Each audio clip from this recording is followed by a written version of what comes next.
অজুর পানি না মুছলে কি হয়? আমরা অজু করার পরে অনেকেই দেখা যাচ্ছে আমাদের মুখমণ্ডল, তারপরে আমরা হাত পা মুছে ফেলি। আপনি এটা বুঝবেন না।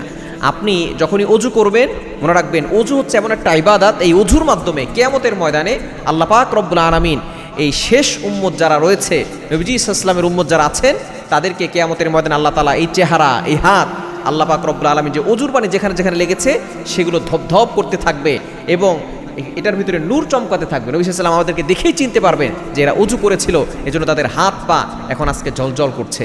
এজন্য অজু এমন একটা ইবাদত, যখন আপনি অজু করবেন তখন কিন্তু আল্লাহ পাক রব্বুল আলামিন অজুর মাধ্যমে আপনার গুনাহ খাতাগুলো ক্ষমা করে দেন।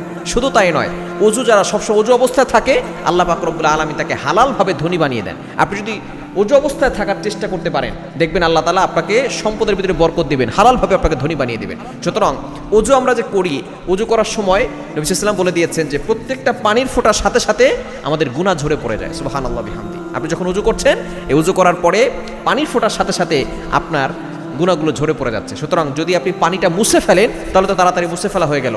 আর যদি আপনি পানি না মুছেন তাহলে যতক্ষণ পর্যন্ত এই পানি ফোঁটায় ফোঁটায় পড়বে ততক্ষণ পর্যন্ত আপনার গুনাহগুলো ঝরতে থাকবে। এই জন্য অজুর পানি আপনি সাথে সাথে মুছে ফেলবেন না, অজুর পানিটা রেখে দিবেন। এটা যতক্ষণ পর্যন্ত পড়তে থাকবে ততক্ষণ পর্যন্ত আপনার গুনাহ ঝরতে থাকবে।